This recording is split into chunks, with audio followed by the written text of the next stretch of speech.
विद्यार्थी मित्रांनो, आपण शिकत आहोत modern instruments and communication system. या पेपरमध्ये आजचा टॉपिक आहे सिलेक्शन ऑफ ट्रान्सड्यूसर्स. सिलेक्शन ऑफ ट्रान्सड्यूसर्स हे महत्वाचं टॉपिक आहे, कारण आपल्याला माहितच आहे की ट्रान्सड्यूसर हा इन्स्ट्रुमेंट सिस्टीमचा अतिशय महत्वाचा भाग आहे, जो इनपुट डिव्हाइसशी निगडीत आहे. ज्या भौतिक राशी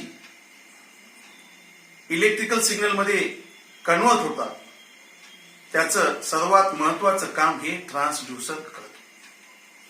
म्हणून जे काही इन्स्ट्रुमेंट्स तयार करायचे असतात, मोजमापन यंत्रे, तर याच्यामध्ये अधिक जास्तीत जास्त चांगल्या गुणवत्तेचे जर इन्स्ट्रुमेंट्स निर्माण करायचे असतील, त्यांचं उत्पादन करायचं असेल, तर सर्वात मोठी जबाबदारी ही ट्रान्सड्यूसर निवडीची असते, म्हणजे सिलेक्शन ऑफ ट्रान्सड्यूसर.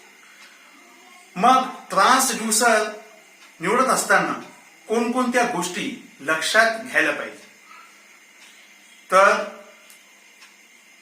त्या गोष्टी आहेत म्हणजे important factors must be consider while selection of transducer. Number 1, physical quantity to be measure. Physical quantity म्हणजे भौतिक राशी. मग या भौतिक राशी कोणकोणत्या? मग ते लांबी असेल, रुंदी असेल, एखादे अंतर असेल मोजायचं, किंवा समजा पृथ्वीचं रेडियस असेल म्हणजे त्रिज्या मोजायची असेल, किंवा त्याचा परिघ मोजायचा असेल, किंवा दाब मोजायचा असेल, प्रेशर, फोर्स मोजायचा असेल, किंवा तापमान मोजायचं असेल, तर याच्यासाठी अगदी तंतोतंतपणे हे मोजमाप करण्यासाठी आपल्याला जे फिजिकल क्वांटिटी ज्या मोजायचे आहेत, मग त्याच्यासाठी आपल्याला कोणते इन्स्ट्रुमेंट अधिक चांगले, अधिक गुणवत्तेचे, हे याच्यावरून ठरत असतं. दुसरा आहे लक्षात घेण्याजोगा जो फॅक्टर आहे तो म्हणजे ट्रान्सड्यूसर प्रिन्सिपल, म्हणजे operating principle to measure the quantity. म्हणजे भौतिक राशी मोजण्यासाठी हा ट्रान्सड्यूसर कोणत्या कार्यसिद्धांतावर आधारित आहे आणि कोणत्या कार्यसिद्धांतावर आधारित असणं महत्वाचं आहे, हे सिलेक्शन करत असताना महत्वाची गोष्ट आहे. आणि तिसरा जो महत्वाचा फॅक्टर आहे, ॲक्युरेसी रिक्वायर्ड फॉर मेजरमेंट. कोणताही इन्स्ट्रुमेंट जो मोजमाप साधन आहे त्याच्यामध्ये मोजमाप हे अगदी तंतोतंतपणे अचूक यायला पाहिजे. कारण आपण पाहतो की ज्या स्पर्धा असतात, ऑलिम्पिकच्या स्पर्धा असतात, त्याच्यामध्ये ॲथलेटिक्स मध्ये अगदी मिनिट, सेकंद आणि सेकंदाचे सुद्धा फ्रॅक्शन याच्यामध्ये ही स्पर्धा पाहिली जाते. म्हणून याच्यामध्ये अॅक्युरेसी महत्वाची आहे, अचूकता महत्वाची आहे. मग या अचूकतेमध्ये खूप काही गोष्टी, खूप काही बारकावे, लहान सहान गोष्टी सुद्धा त्याच्यामध्ये लक्षात घेण्यासारखे असतात. त्याच्यामध्ये मेजरमेंटचा प्रकार, जे मेजरमेंट आहे ते कोणत्या रेंजमध्ये, अगदी सूक्ष्म मोजमाप आहे की मोठं मोजमाप आहे, मिलीमीटर मध्ये आहे का नॅनो मध्ये आहे का मिलीमीटर मध्ये आहे का मिलीग्राम मध्ये आहे, का अगदी मायक्रोमध्ये आहे, हे सगळं रेंज आपल्याला कोणत्या रेंजमध्ये मोजमाप करायचं आहे साठी सुद्धा आपल्याला ती गोष्ट अॅक्युरेसी मध्ये लक्षात घ्यावी लागते. दुसरं आहे की बी कम्पॅटिबल विथ मेजरमेंट, म्हणजे जे मोजमाप आपण घेणार आहोत, करणार आहोत, ते अगदी सुसंगत असलं पाहिजे इनपुट आणि आउटपुट कॅरेक्टरिस्टिक्स सोबत. आणि टोटल जे मेजरमेंट आहे त्या इन्स्ट्रुमेंटचं, म्हणजे डिग्री ऑफ टोटल डिटर्मिनेशन, मग त्याच्यामध्ये काय काय गोष्टी पाहाव्या लागतात. मग त्या इन्स्ट्रुमेंट मधले जे आहेत ते पायाभूत असे बेसिक पॅरामीटर्स, नंतर ते इन्स्ट्रुमेंट जे आहे त्याच्यावर हवामानाचा परिणाम, इन्व्हायरमेंटल कंडिशन, हे सुद्धा पाहावं लागतं. आणि सर्वात महत्वाचं म्हणजे physical condition of the instrument. Physical condition म्हणजे भौतिक स्वरूपामध्ये इन्स्ट्रुमेंट कसा आहे, त्याच्यामध्ये मेकॅनिकल, इलेक्ट्रिकल कनेक्शन्स हे कशा पद्धतीचे असायला पाहिजे, आणि जे काही त्याच्यामध्ये सर्किट आहे, जे काही आतमधले सुटे भाग आहेत, त्याची उभारणी कशा पद्धतीनं, किती चांगल्या पद्धतीनं केलेली आहे.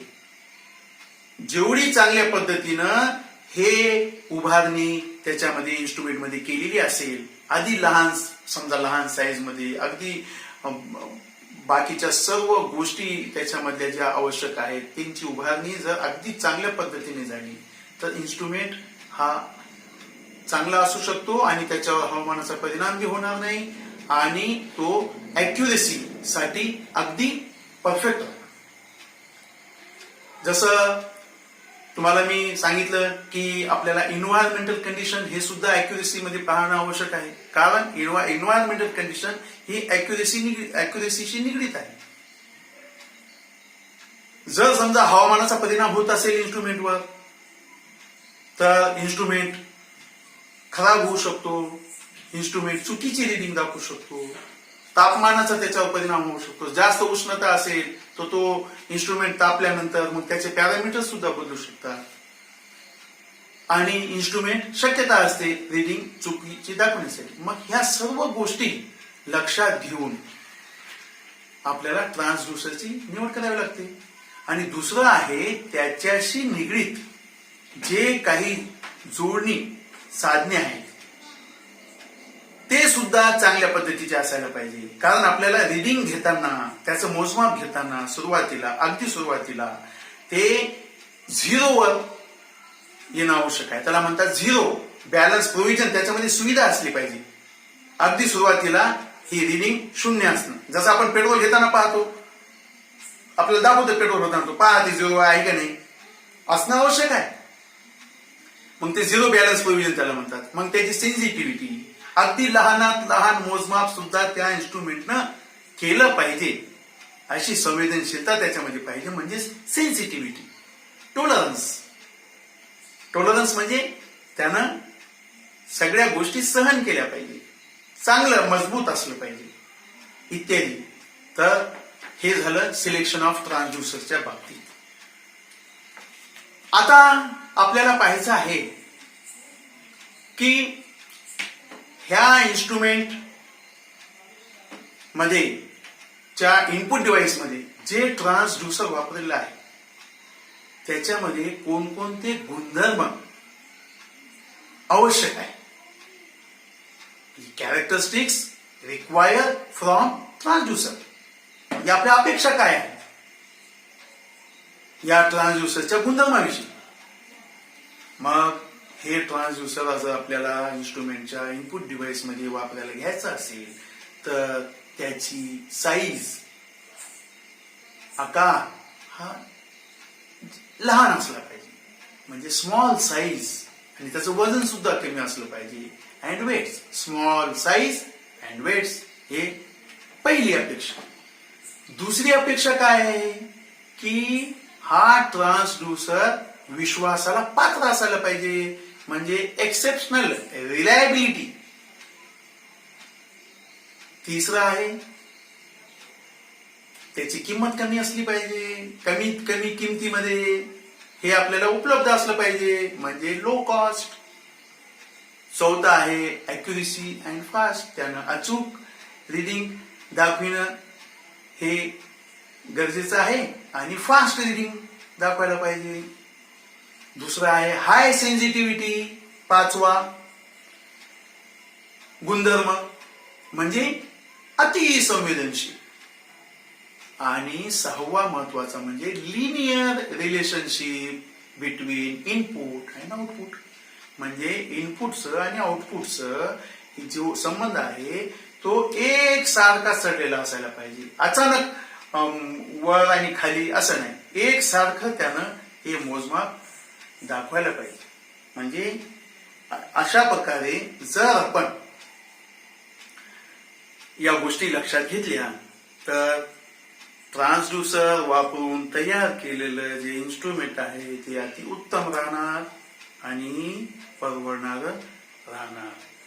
म्हणून विद्यार्थी मित्रांनो, हे दोन महत्वाचे टॉपिक मधले हे दोन बीट मी घेतलेले आहेत, ते तुम्ही ऐका, याचा अभ्यास करा. जर काही याच्यामध्ये शंका असेल तर मला तुम्ही विचारू शकता आणि अगदी विचारा. धन्यवाद.